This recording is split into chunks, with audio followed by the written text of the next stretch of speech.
नमस्कार सभी को, आपका हमारे YouTube चैनल अनुज क्लास में स्वागत है। आज की इस वीडियो के अंदर में हम क्लास 10th मैथमेटिक्स का एक बहुत ही interesting and important chapter some applications of trigonometry, जिसको हाइट एंड डिस्टेंस के नाम से जाना जाता है, उसको कंप्लीट कवर करेंगे। इस वीडियो के अंदर में आपको सभी इंपॉर्टेंट क्वेश्चंस तो मिलेंगे, साथ में एक बेसिक इंट्रोडक्शन भी मिलेगा कि चैप्टर शुरू करने से पहले आपको क्या बातें पता होनी चाहिए। चलिए शुरू करते हैं। चैप्टर का जो बेसिक है वो मैं आपको किसी डेफिनेशन के थ्रू नहीं समझाऊंगा, मैं आपको एग्जाम्पल के थ्रू समझाऊंगा। मान के चलिए आप यहाँ खड़े हुए हैं और आपने सामने वाले पेड़ के ऊपर एक बैठे हुए पक्षी को देखा। जब आप उस पक्षी को देख रहे हैं तो आपकी आंखों से एक स्ट्रेट लाइन सीधी ले ली जाए और आपकी आंखों से उस पक्षी तक का एक एंगल बन रहा है। अगर ये पक्षी यहाँ होता तो एंगल छोटा हो जाता, ये पक्षी यहाँ होता तो एंगल छोटा हो जाता। तो इसका मतलब आपकी लाइन ऑफ साइट, ये लाइन ऑफ साइट है जहां से आप देख रहे हैं, उससे उस पक्षी पर एक एंगल प्रोड्यूस हो रहा है। जब वो एंगल नीचे से ऊपर की तरफ बढ़ता हुआ हो, उस एंगल को हम कहते हैं एंगल ऑफ एलिवेशन। इस बात का याद रखिएगा, एंगल ऑफ एलिवेशन जो है वो एलिवेट होता हुआ जाता है, यानी नीचे से ऊपर जाता है। इसको लिखे कैसे? तो देखिए, जो मैं वर्ड बता रहा हूं ये आपको क्वेश्चन पहचानने में काफी मदद करेंगे। इसमें लिखेंगे एंगल ऑफ एलिवेशन, सुनते चलिएगा, angle of elevation of the bird from the eyes of the boy is 30 degree. देखिए समझिए, जहां तक एंगल पड़ेगा, जहां तक, उसके साथ में होगा ऑफ, यानी बर्ड तक एंगल पड़ा है। कहां से एंगल प्रोड्यूस हुआ है? वो होगा फ्रॉम से। तो angle of elevation of the bird from the eyes of the boys is 30 degree.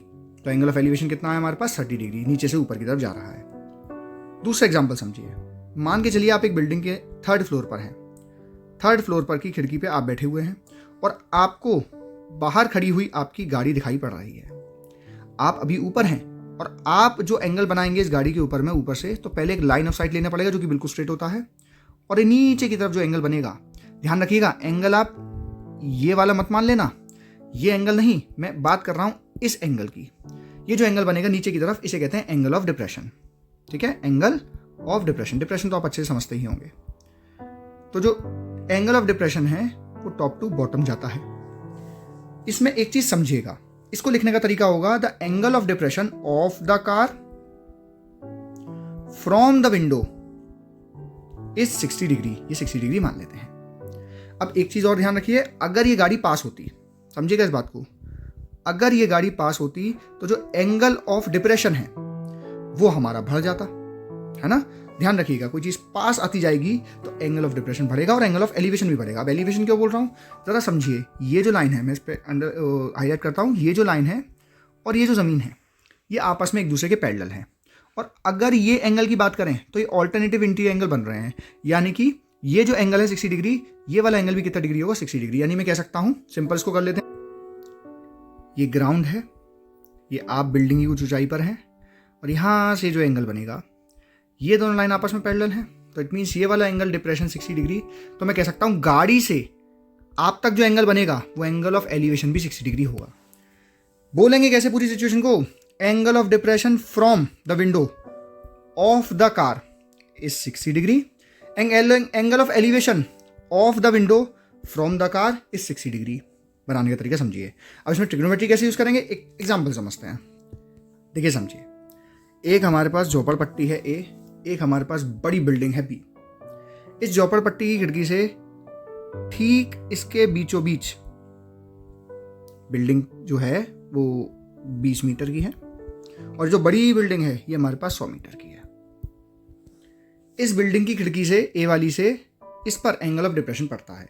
तो मैं इसे बोलूंगा कैसे?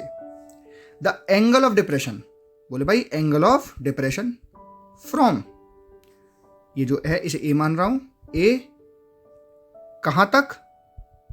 To point P on the ground. तो angle of depression from A to point P, या इसको ऐसे कह सकते हैं angle of depression of point P from A is 60 degree. तो मैं इसमें सबसे पहले एक स्ट्रेट लाइन खींचूंगा और ये यहां से यहां तक का पोर्शन हमारे पास बन जाएगा 60 डिग्री। ठीक है भाई, ठीक है, समझ गए। अब from point P the angle of elevation of the top of the building is 45 degree. ये कितना ले लिया मैंने? 45 डिग्री ले लिया। अब हमसे क्वेश्चन कह रहा है कि दोनों बिल्डिंग्स के बीच की दूरी निकालें। ये एग्जैक्ट इसके बीच में नहीं थी, कहीं ना कहीं बीच में थी, यानी कि इन दोनों के बीच में कहीं थी लेकिन एग्जैक्ट मिडिल में नहीं थी। तो कैसे निकालेंगे भाई? इसको आप सिंप्लीफाई करते हैं, दो ट्राइंगल के रूप में समझते हो, उससे मजा आएगा करने में। सबसे पहले हम बिल्डिंग की हाइट ले लेंगे। ये हमें दिया हुआ था 20 मीटर और ये हमें दिया हुआ था 100 मीटर। ये जो एंगल ऑफ डिप्रेशन बन रहा था, मैं इससे एंगल ऑफ एलिवेशन में कन्वर्ट कर लेता हूँ। तो एंगल ऑफ एलिवेशन हमारे पास बनेगा 60 डिग्री और ये जो एंगल था हमारे पास में एंगल ऑफ एलिवेशन, वो लिख दिया 45 डिग्री। तो देखिए मुझे इसकी दूरी निकालनी है। अगर मैं इस वाले ट्राइंगल का बेस निकाल पाया, भाई थीटा के अपोजिट वाला होता है पी, ये बेस, थीटा के अपोजिट वाला पी, बेस, दोनों बेस निकाल दिए, दोनों को आपस में प्लस कर दिए। इसके बेस को मानता हूँ बी, इसके बेस को मानता हूँ बी डैश, तो मेरा काम चल जाएगा। लेकिन बी निकालूं कैसे? तो देखिए मुझे थीटा के अपोजिट वाला पी दिया हुआ है और बी पूछा है, तो पी और बी का रिलेशन बताता है 10, और 10 कितना थीटा है? 60 डिग्री है, बराबर पी अपॉन बी। ठीक है भाई, इधर की बात करता हूँ। इधर मुझे भी पी और बी का रिलेशन निकालना है तो 1045 लगाऊंगा। अगर मुझे ये निकालना होता तो मैं पी और एच का रिलेशन लगाता। तो ध्यान रखिएगा, जो चीज़ हमें निकालनी होती है उसके हिसाब से हम रेशियो लगाते हैं। ज़्यादातर इस चैप्टर के क्वेश्चंस में 10 का ही इस्तेमाल होता है।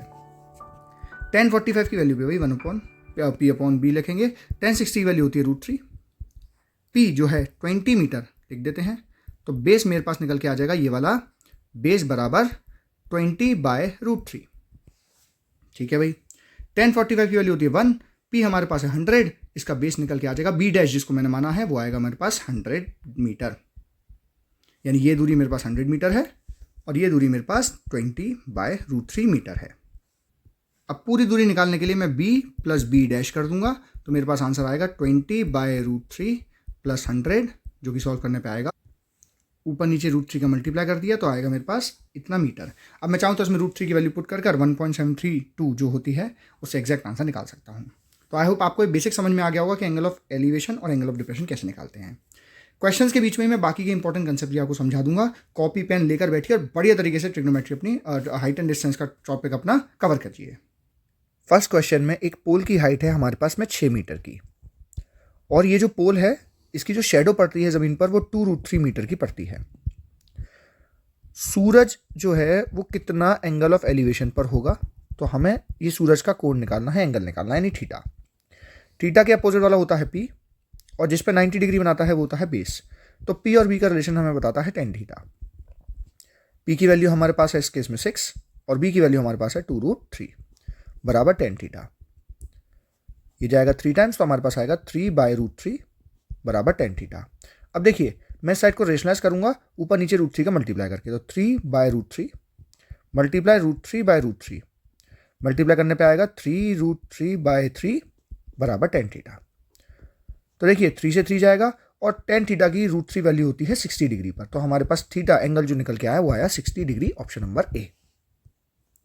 From a point P on the level ground, ground पर एक पॉइंट पड़ता है हमारे पास में P, the angle of elevation of मतलब कहां तक, टॉप ऑफ द टावर यानी यहां तक, इस 30 डिग्री। फ्रॉम मतलब यहां से, ऑफ मतलब यहां तक 30 डिग्री का एंगल बनाता है किसी टावर के टॉप पर। टावर की हाइट हमारे पास 100 मीटर दी हुई है, तो हमसे क्वेश्चन में सिंपल पूछ रहा है कि बताइए फुट ऑफ द टावर से, ये फुट ऑफ द टावर है, इससे पी पॉइंट कितनी दूरी पर है। तो देखिए हमें थीटा के अपोजिट यानी पी की वैल्यू और पूछी जा रही है बी की वैल्यू, तो पी और बी का रिलेशन बताता है tan थीटा। तो पी की वैल्यू हमारे पास है 100, बी की वैल्यू हमें निकालनी है, tan थीटा की वैल्यू हमें दे रखी है tan 30। तो इसमें वैल्यू पुट करने पर हमारे पास आएगा tan 30 की वैल्यू होती है जी 1/√3। तो बेस हमारे पास निकल के आएगा, आपस में मल्टीप्लाई हो जाएंगे 100√3। √3 की वैल्यू होती है 1.73, तो 100 में 1.73 का मल्टीप्लाई करके आएगा 173 मीटर, ऑप्शन नंबर बी। देखिए थर्ड क्वेश्चन बिल्कुल सेकंड की तरह था। The angle of elevation of the top, of मतलब यहां तक का एलिवेशन, इस 60 डिग्री, जो 60 डिग्री पर है, and the horizontal distance between observer eyes and the foot, tower के फुट से ऑब्जर्वर की आइज तक का डिफरेंस है हमारे पास में 100 मीटर। हमको हाइट ऑफ द टावर निकालना है, तो देखिए इस केस में भी हम 1060 ही लगाएंगे, क्योंकि हमें पी और बी का रिलेशन ही पूछा है। 1060 की वैल्यू होती है √3, पी की वैल्यू हमें पता नहीं और बी की वैल्यू दे रखी है 100, तो हमारे पास पी की वैल्यू निकल के आ गई 100√3 metre, option number C. The ratio of the length of the rod, तो सबसे पहले लेंथ ऑफ द रॉड और उसकी शेडो का जो रेशियो दे रखा है वो दे रखा है 1 रेशियो यानी 1x √3x। जब भी रेशियो दिया हो कोई साथ में कांस्टेंट मान लीजिए। हमसे सूरज का एंगल ऑफ एलिवेशन पूछा हुआ है, यानी कि ये वाला थीटा पूछा हुआ है। तो देखिए थीटा के अपोजिट पी 1x, जिस पर 90 बनाता है वो भी √3x। इसका रेशन कौन बताता है? पी और बी का tan थीटा बताता है। तो x से x गया तो 1/√3 tan की वैल्यू कब होती है? 30 डिग्री पे। तो ऑप्शन नंबर हो जाएगा हमारे पास बी। नेक्स्ट क्वेश्चन में the angle of elevation of A ladder against a wall is 60 degree. तो देखिए हमारे पास एक दीवार है जिस पर ऐसे करके एक सीढ़ी लगी हुई है। मैं इसे सीढ़ी की शेप में बना देता हूं। तो हमसे देखिए क्वेश्चन कह रहा है the angle of elevation of the ladder, ये वाला पोर्शन का एंगल ऑफ एलिवेशन दे रखा है 60 डिग्री। तो इसका मतलब नीचे से दे रखा होगा कि एलिवेशन नीचे से ऊपर जाता है।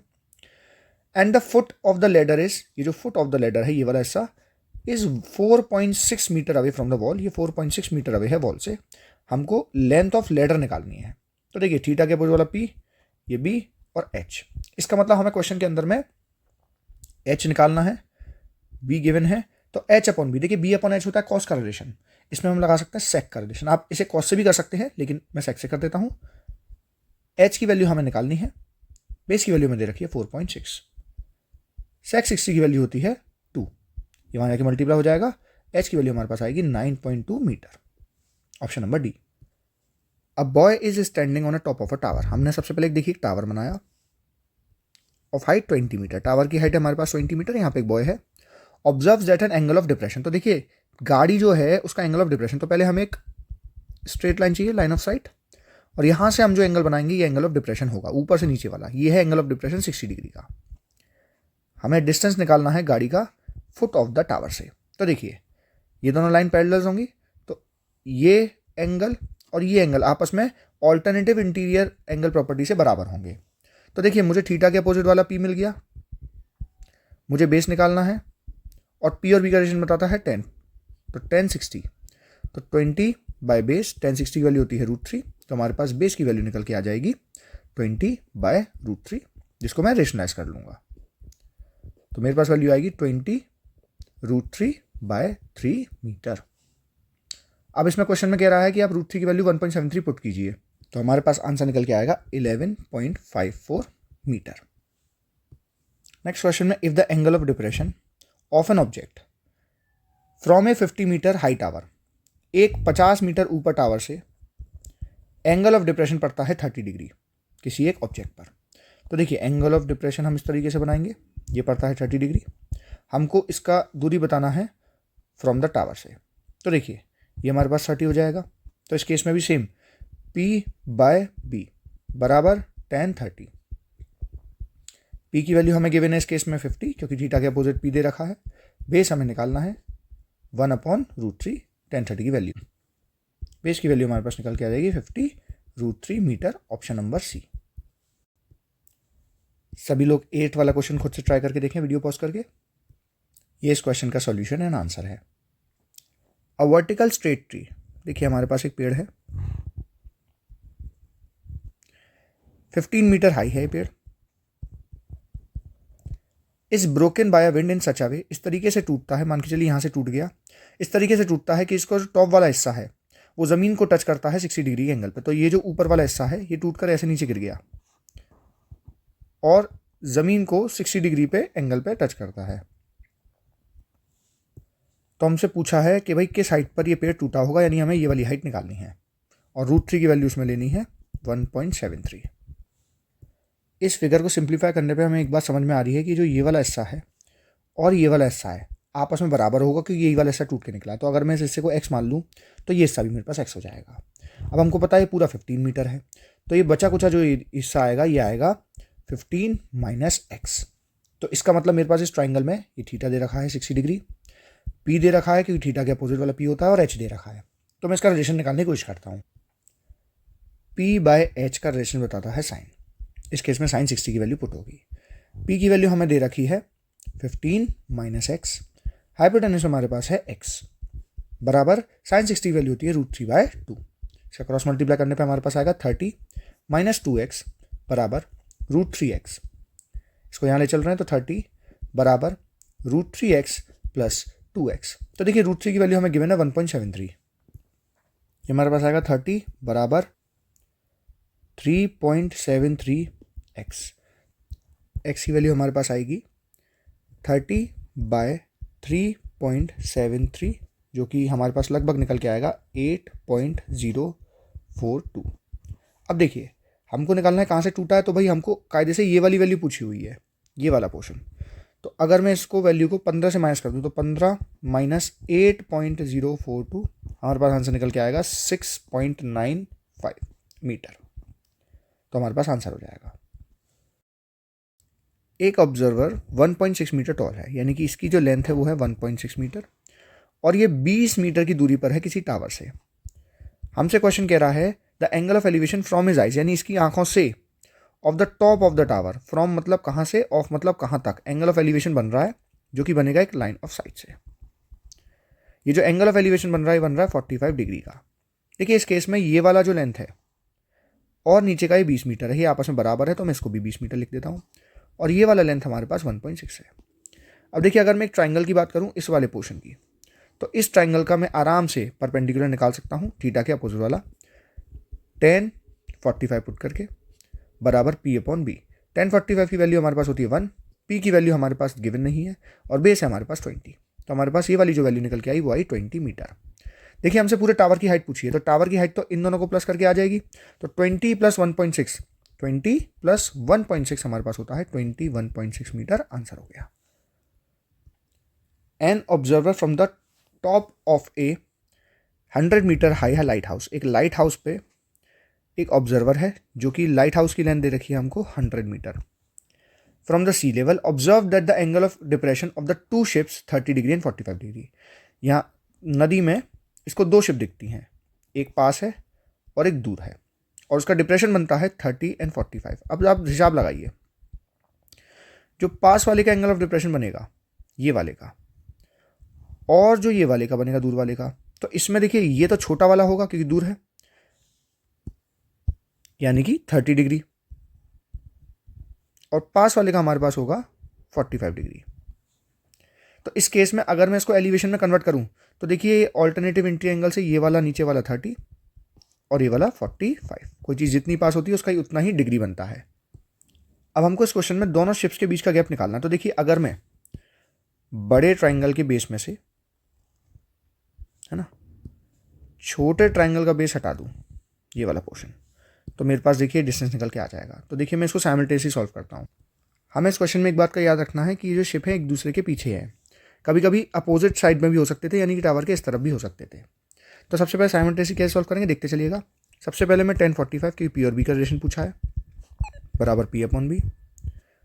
tan 30 का रिलेशनशिप जो कि होता है P बराबर P/B। tan 45 की वैल्यू होती है 1, P हमारे पास है 100, और 45 डिग्री का ये जो बेस है इसको मैं B' मान लेता हूँ, ये छोटा वाला बेस है, और tan 30 की वैल्यू होती है √1/√3। P की वैल्यू तो 100 है और ये B मान लेता हूँ। मेरे पास यहाँ पे B की वैल्यू आई 100√3, और यहाँ B' की वैल्यू आई हमारे पास में 100। अगर मैं बड़े वाले बेस में से छोटा वाला बेस माइनस कर दूंगा, यानी कि 100√3 माइनस 100 कर दूंगा, तो मेरे पास ये डिस्टेंस निकल के आ जाएगा। 100 कॉमन ले लेता हूँ, मेरे पास बचेगा √3 - 1 मीटर। देखिए क्वेश्चन काफ़ी इंटरेस्टिंग है, इसको मेरे साथ साथ ढंग से समझिएगा। मैंने एक टावर लिया, अगर सूरज मेरे सिर के ऊपर है तो कोई भी एंगल ऑफ एलिवेशन नहीं बनाएगा अपनी शैडो के साथ में। जैसे जैसे सूरज गिरता चलेगा, यानी इसके एल्टीट्यूड में चेंज आता चलेगा, एंगल चेंज होता चलेगा। जैसे जैसे सूरज उगता चलेगा, ऊपर की तरफ जाता चलेगा, अर्थ रिवॉल्व कर रही है, तो भाई सूरज की लेंथ में चेंज आएगा, तो हर बार एंगल चेंज होगा। कैसे चेंज होगा वो ज़रा समझते हैं। इस पॉइंट की अगर मैं बात करूँ तो इस पॉइंट पर जो हमारे पास एंगल ऑफ एलिवेशन बनेगा वो लगभग यहाँ बनेगा, और इस वाले पोर्शन का जो एंगल ऑफ एलिवेशन बनेगा वो कुछ यहाँ बनेगा। तो इसका मतलब सूरज जैसे जैसे उगता चलेगा एंगल ऑफ एलिवेशन बड़ा होता चलेगा और शैडो की लेंथ छोटी होती चलेगी, है ना। तो मैं इस वाले को 30 डिग्री और इस वाले को 60 डिग्री ले लेता हूँ। हमसे पढ़िए क्वेश्चन क्या कह रहा है। क्वेश्चन कह रहा है कि जब सूरज का एल्टीट्यूड चेंज हुआ तो एंगल 30 से 60 डिग्री हो गया, 30 से 60 डिग्री होने का मतलब समझ रहे हैं, हमारा सूरज उग रहा है। तो शेडो की जो लेंथ थी, ओरिजिनल लेंथ मैंने मान ली x, वो 70 मीटर कम हो गई। देखिए ये वाली लेंथ आपको 70 मीटर लेनी है, ये नहीं, ये हमारे पास हो जाएगी x माइनस 70। हमको टावर की हाइट निकालनी है। तो देखिए दोनों ट्राइंगल का परपेंडिकुलर सेम है, तो tan 60 बराबर p अपॉन बी। tan 60 की वैल्यू होती है √3 बराबर p अपॉन बेस जो लेना है 60 डिग्री वाले का। देखिए ध्यान से 60 डिग्री वाले का बेस जो लेना है वो आपको ये लेना है x माइनस 70। ये वहाँ के मल्टीप्लाई कर देते हैं, हमारे पास आएगा √3x माइनस 70 ये हमारे पास परपेंडिकुलर की वैल्यू आ गई। नेक्स्ट हम बात करेंगे tan 30 की। तो tan 30 बराबर p बाय बी, ये बेस चेंज है। tan 30 की वैल्यू होती है 1/√3 बराबर p बाय बी।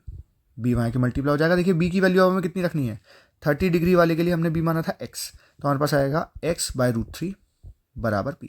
तो p हमारे पास ये इक्वेशन जो हमने मानी थी इसको फर्स्ट इक्वेशन मान लेते हैं। तो b की वैल्यू पुट करेंगे √3x माइनस 70 √3, है ना।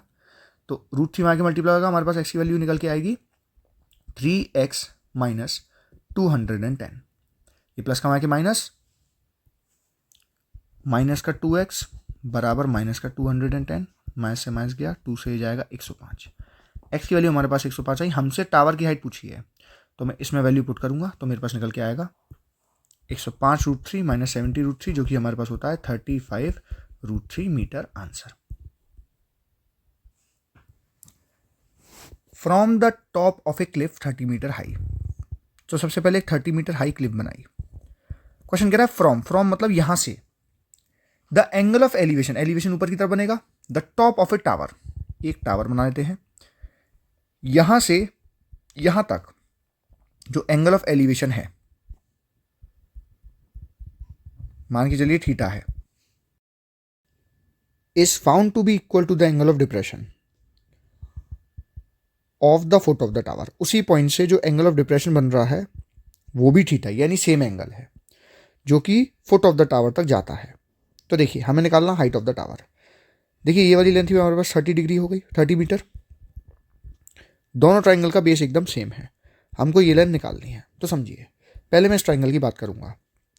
थीटा के अपोजिट वाला p होता है और बेस, तो यानी कि tan theta gives p by b। तो tan थीटा बराबर p की वैल्यू हमारे पास है 30 बाय b, हमारे पास बेस की वैल्यू निकल के आ गई 30 बाय tan थीटा। अब मैं ऊपर वाले ट्राइंगल की बात करूंगा। तो ऊपर वाले ट्राइंगल में थीटा के अपोजिट होता है p, उसकी लेंथ कुछ और है, p डैश इसे मान लेते हैं, बेस यही वाला है हमारे पास में, बराबर tan थीटा। तो देखिए p डैश की वैल्यू मुझे नहीं पता, ये b वहाँ की मल्टीप्लाई हो जाएगा, तो p डैश की वैल्यू मेरे पास निकल के आएगी tan थीटा मल्टीप्लाई b की जगह पे मैं पुट करूंगा 30 by tan theta. tan theta same है, तो मेरे पास p की वैल्यू निकल के आ जाएगी 30 मीटर। तो इसका मतलब ये वाली वैल्यू 30 है। हमसे पूरे टावर की हाइट पूछी थी, तो 30 + 30 हमारे पास आ जाएगा 60 metre answer. The length of the shadow of a tower, एक टावर है, उसकी शेडो की लेंथ उसकी हाइट का √3 टाइम्स, यानी अगर ये x है तो ये √3x है। तो हमें एंगल ऑफ एलिवेशन निकालना है इस केस के अंदर में। तो देखिए ये आसान है क्वेश्चन, इसमें tan थीटा ही लगाया जाएगा कि p और b का रिलेशन बताना है, और p की वैल्यू हमारे पास है x, b की वैल्यू हमारे पास है √3x, तो x से x जाएगा, आएगा 1/√3। 1/√3 tan थीटा की वैल्यू तब होती है जब हमारे पास थीटा 30 डिग्री दे रखा हो। आंसर आ गया 30 डिग्री। नेक्स्ट क्वेश्चन आप लोग खुद से ट्राई करके देखिए, जिसमें हाइट का रेशियो √3x और ये 1x, थीटा की वैल्यू निकालनी है। तो हम लगेंगे इसमें √3x/1, तो tan थीटा की वैल्यू √3 कब होती है 60 डिग्री पे, तो हमारे पास आंसर आ जाएगा 60 डिग्री। नेक्स्ट क्वेश्चन कह रहा है what is the angle of depression of the object at E from the observation ए।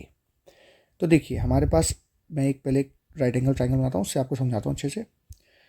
हमसे क्वेश्चन कह रहा है the angle of depression of the object E from observation A, यानी ऊंचाई से नीचाई की तरफ देखा जाएगा तभी तो डिप्रेशन पड़ेगा। तो मैंने मान के चलिए एक ऊंचाई से यानी ए से ई पर एक एंगल ऑफ डिप्रेशन लिया। इफ ए डी, तो मैं इसको अभी डी मान लेता हूँ, ये 90 degree. If A D is equal to A D, तो ED और AD आपस में बराबर हैं। तो देखिए अगर ये थीटा है तो बाय ऑल्टरनेटिव इंटीरियर प्रॉपर्टी से ये भी थीटा हो जाएगा। ये दोनों साइड्स अगर बराबर है तो ये भी थीटा हो जाएगा। तीनों को प्लस करके मेरे पास 180 बैठना चाहिए। तो थीटा प्लस 90 बराबर 180। ये प्लस कमाए के माइनस, तो 2 थीटा बराबर 90। तो थीटा की वैल्यू हमारे पास निकल के आ गई 45 डिग्री। नेक्स्ट क्वेश्चन आप लोग ट्राई करके देखिए। हमको ये वाली हाइट इसमें पूछी हुई है, आप लोग निकाल के देखिएगा। इसका आंसर निकल के आएगा 10√3 मीटर। सभी ट्राई कीजिएगा। अ काइट इज फ्लाइंग, एक पतंग उड़ रही है, attach which is 140 metre long, एक धागे से जो कि 140 मीटर लॉन्ग है। इसमें बिल्कुल भी स्लैक नहीं है, ढलाव नहीं है, बिल्कुल स्ट्रेट है। तो हमें निकालना है, और 30 डिग्री का एंगल इस ग्राउंड से बना रहा है। तो हमें निकालना कितनी हाइट पर ये उड़ रही है। तो इसका मतलब हमको P निकालना है और H दिया हुआ है। तो P/H का रिलेशन बताता है हमारे पास sin 30। तो P की वैल्यू हमें मालूम नहीं, H की वैल्यू हमारे पास 140, sin 30 की वैल्यू होती है 1/2। तो हमारे पास P की वैल्यू निकल के आएगी 70 metre. Find the length of the shadow, हमें शेडो की लेंथ निकालनी है। एक पोल है 18 मीटर का, and the angle of elevation is theta. और देखिए हमको tan थीटा की वैल्यू गिवन है। तो tan थीटा की वैल्यू हमको गिवन है 6/7। तो tan थीटा की वैल्यू होती है P/B। तो P की वैल्यू मैं पुट कर दूंगा 6/7 बराबर थीटा के अपोजिट 18 बाय बेस। ये जाएगा 3 टाइम्स। तो बेस की वैल्यू मेरे पास निकल के आएगी 21 मीटर, जो कि हमारे शेडो की लेंथ होगी। देखिए इस क्वेश्चन के अंदर में हमको लेडर की लेंथ निकालनी है। तो समझिएगा ज़रा, हमारे पास क्वेश्चन के अंदर में ये ऊपर वाला हिस्सा दे रखा है 2.54, और ये पूरी लेंथ दे रखी है हमें 6 मीटर। तो अगर मुझे ये लेंथ निकालनी है तो मैं 6 में से 2.54 माइनस कर दूंगा, जो कि होगा 3.46। तो मेरे पास जो ट्राइंगल बना उसमें मेरे पास परपेंडिकुलर आ गया 3.46। थीटा मुझे दे रखा है 60, मुझे हाइपोटेनस की वैल्यू निकालनी है। मैं यूज़ करूँगा sin 60, क्योंकि जो P और H का रिलेशन बताता है P/H। sin 60 की वैल्यू होती है √3/2। P की वैल्यू है 3.46/H। तो मेरे पास निकल के आएगा H बराबर 3.46 × 2/√3। √3 की वैल्यू इसमें 1.73 पुट करनी है, 1.73। ये जाएगा 2 टाइम्स, और 2 2 ज़ार 4। हाइपोटेनस हमारे पास आ गया 2 × 2 यानी कि 4 metre. The top of 2 tower of height X and Y, हमारे पास 2 टावर दे रखे X एंड Y। अभी हमें नहीं पता कौन सा बड़ा कौन सा छोटा, तो अभी मैं बराबर से ही मान लेता हूँ X and Y। Standing on the ground level subtended angle 30 and 60 degree respectively at the centre. Centre की बात कर रहा है, तो देखिए इसका सेंटर मैंने ये माना। पहला वाला X की बात कर रहा है, तो X बनाता है 30 डिग्री उस पॉइंट से, एंगल ऑफ एलिवेशन, और दूसरा बनाता है 60 डिग्री। तो देखिए ये 60 डिग्री बना रहा है, इसका मतलब इसकी लेंथ थोड़ी सी बड़ी होगी। तो मैं Y को थोड़ा बड़ा लेता हूँ, 60 डिग्री।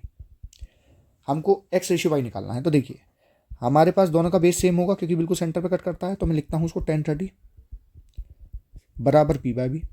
tan 30 वैल्यू होती है 1/√3। P हमें दे रखा है X, तो बेस की वैल्यू हमारे पास निकल के आ जाएगी √3x। दूसरे वाले में पुट करूँगा तो tan 60 बराबर P/B।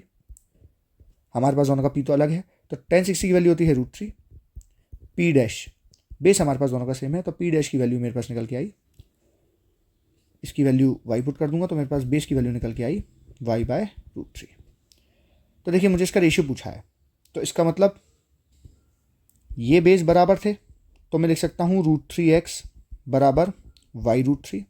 ये वहाँ के मल्टीप्लाई हो जाएगा, तो मेरे पास आएगा 3x बराबर y, और मेरे पास रेशियो आएगा x/y बराबर 1/3। तो इसका मतलब x अगर x 1 मीटर है तो y 3 मीटर है। तो हमारे पास आंसर आया 1:3। याद रखिएगा, देखिए y की वैल्यू बड़ी है, इसलिए y का रेशियो जो होगा, y का पोर्शन जो होगा वो बड़ा होगा, और x का पोर्शन छोटा होगा। इसे 3:1 मत कर दीजिएगा, वरना गड़बड़ हो जाएगी। A moving boat is observe from the top of 150 metre high cliff. एक हमारे पास 150 मीटर हाई क्लिफ है, जिसके ऊपर से एक बोट को देखा जा रहा है जो कि उससे दूर जा रही है। 2 मिनट के अंदर उसका एंगल ऑफ डिप्रेशन चेंज हो गया 60 to 45, यानी कि दूर जा रही है। तो सबसे पहले हम 60 डिग्री बनाएंगे। तो पहला वाला जो हमारा ये उसका पोजीशन है, उसमें हमारे पास एंगल ऑफ डिप्रेशन बनेगा 60 डिग्री, और 2 मिनट की दूरी तय करने के बाद में वो हमारे पास हो जाएगा 45 डिग्री, यानी कि ये वाला एंगल। तो अल्टीमेटली ये जो हमारे पास डिस्टेंस कवर हुआ है 2 मिनट के अंदर हुआ है। हमें क्वेश्चन में स्पीड ऑफ बोट पूछी है इन मीटर पर मिनट, और ये वाला हमारे पास जो छोटा वाला एंगल इसका बन रहा है ये 45 डिग्री का है। देखिए सबसे पहले समझिए, सबसे पहले मुझे ना यहाँ से यहाँ तक का डिस्टेंस पता होना चाहिए। तो मैं अभी इसकी स्पीड मान ले रहा हूँ x मीटर पर मिनट, और मैं जानता हूँ कि भाई डिस्टेंस निकालने का फॉर्मूला है स्पीड मल्टीप्लाई बाय टाइम। तो जो डिस्टेंस है वो मेरे पास निकल के आएगा, स्पीड की वैल्यू जो है मेरे पास है x और टाइम है मेरे पास 2 मिनट, तो डिस्टेंस मेरे पास निकल के आएगा 2x। तो यहाँ से लेकर यहाँ तक की दूरी मेरे पास ये 2 मिनट की जगह मैं लिख दे रहा हूँ 2x निकल के आई। अब सबसे पहले मैं इस वाले एंगल को मान रहा हूँ 45 बाय अल्टरनेटिव इंटी एंगल, और ये एंगल हो जाएगा मेरे पास 60। तो देखिए मैं ये वाला बेस तो आराम से निकाल दूंगा। सबसे मैं लिखूंगा tan 60 बराबर p बाय बी। tan 60 की वैल्यू मेरे पास होती है √3, p की वैल्यू है 150, बेस मेरे पास निकल के आ जाएगा, बेस निकल के आएगा 150 बाय √3। इसको रेशनाइज करने पे मेरे पास निकल के आएगा 50 √3 मीटर। तो यहाँ से लेकर यहाँ तक की दूरी है। अब मुझको ये पता है कि 45 डिग्री वाले ट्रायंगल में, बड़े वाले ट्रायंगल में, बेस पूरा का पूरा मेरे पास ये हो गया और परपेंडिकुलर मेरे पास ये हो गया। अब मैं tan 45 लगाऊंगा तो tan 45 की वैल्यू होती है मेरे पास 1, जो कि होता है p अपॉन बी। tan 45 की वैल्यू पुट करूंगा 1 और p की जगह पुट करूंगा 150 और बेस की जगह पुट करूंगा 50 √3 प्लस 2x। ये वहाँ के मल्टीप्लाई हो जाएगा, जो कि आएगा 50 √3 प्लस 2x बराबर 150।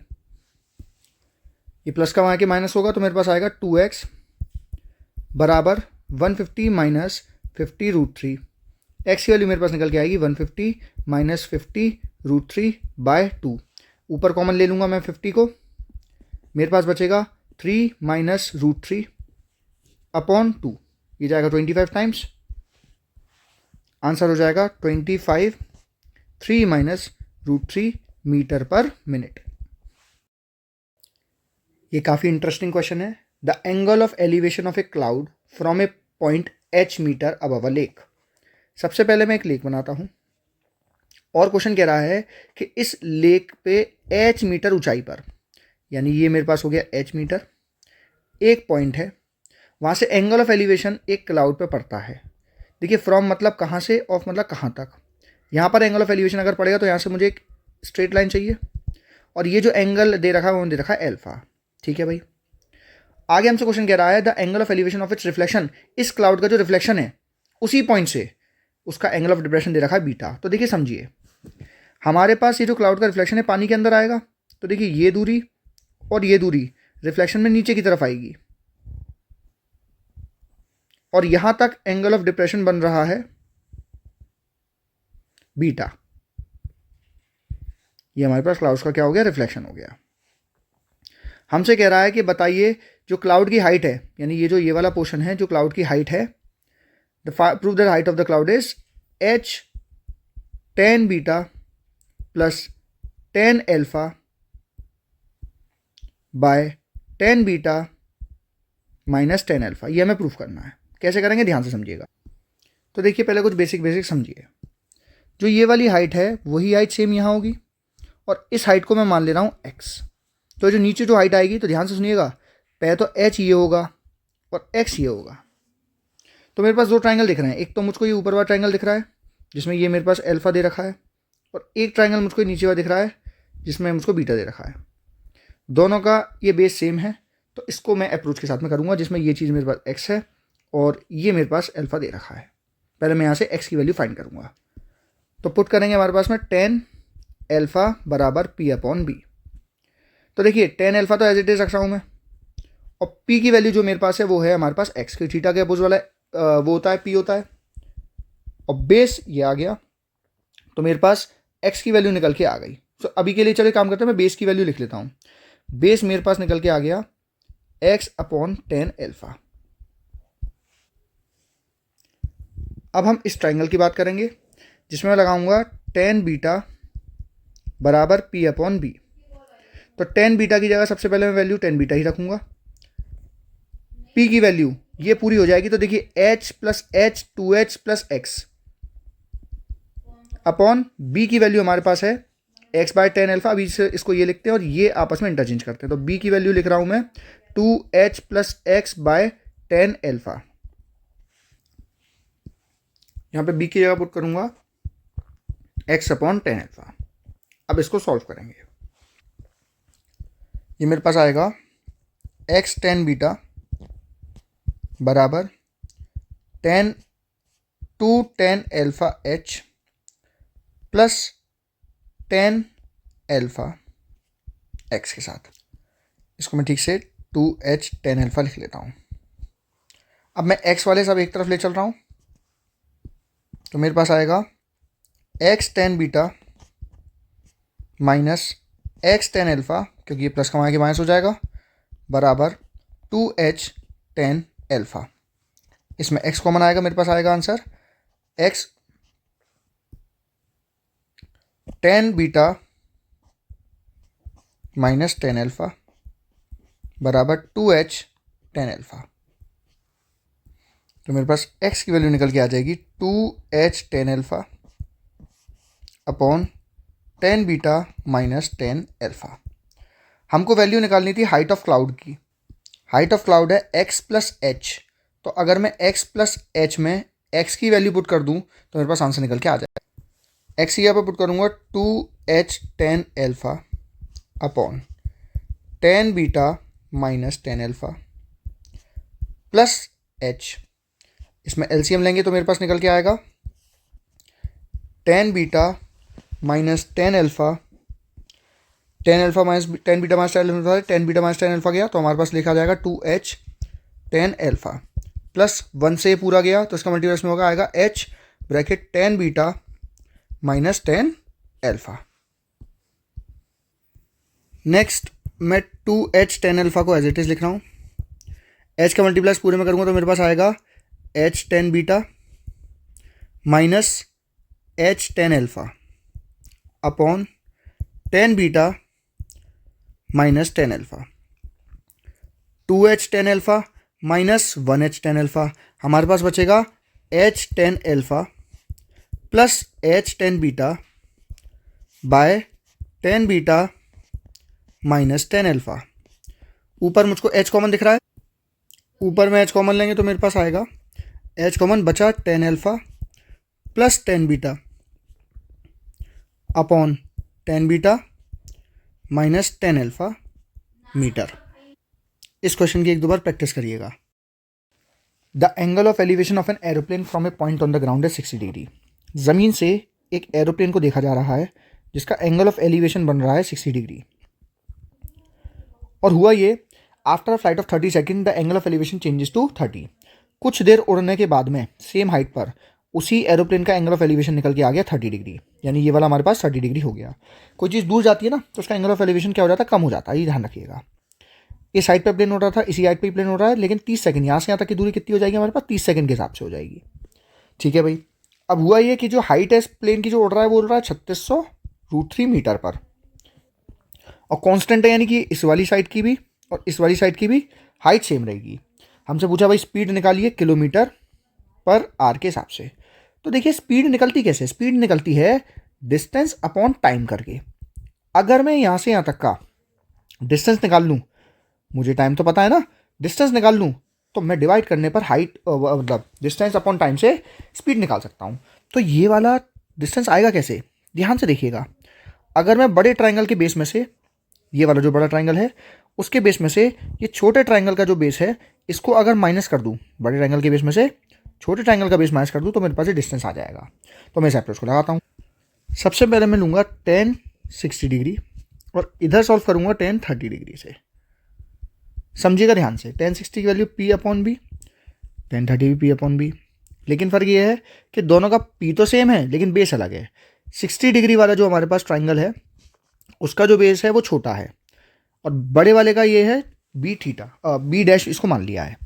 tan 60 की वैल्यू होती है √3, p की वैल्यू लूँगा 3600√3 अपॉन बेस। √3 से √3 गया, बेस की वैल्यू जो छोटा वाला वो कितना आया 3600 मीटर, क्योंकि अभी हमें सब कुछ मीटर में दे रखा है। दूसरे केस में tan 30 की वैल्यू पुट करूँगा 1/√3, p की वैल्यू पुट करूँगा 3600√3 और b डैश की वैल्यू निकाल दूंगा। b डैश की वैल्यू मेरे पास निकल के आएगी √3 मल्टीप्लाई √3 3 और 3 × 3600 10,800। तो अगर मैं बड़े बेस में से छोटा बेस माइनस कर दूंगा, यानी कि 10,800 में से 3,600 माइनस कर दूंगा, मेरे पास आएगा 7,200। अब देखिए ये मेरे पास मीटर में आया है, तो मुझे चाहिए किलोमीटर पर आवर में। तो देखिए सबसे पहले मैं लिखूंगा 7,200, ये मीटर में है तो इसे किलोमीटर में कन्वर्ट करूंगा और डिवाइड करूंगा टाइम से। टाइम मेरे पास सेकंड्स में दे रखा है, तो देखिए 30। इस सेकंड्स को मैं कन्वर्ट करूंगा पहले मिनट में, फिर कन्वर्ट करूंगा आर में। इसका रेसिप्रोकल करेंगे तो आएगा 7,200 अपॉन 1,000 मल्टीप्लाई 60 अपॉन 30। इन सबको सॉल्व करके मेरे पास आएगा 864 किलोमीटर पर आवर। यह आंसर है। A boy is standing on a horizontal plane. भाई एक जमीन पर एक आदमी बच्चा ऐसे खड़ा हुआ है, ठीक है भाई। Finds a bird flying at a distance 100 metre from him.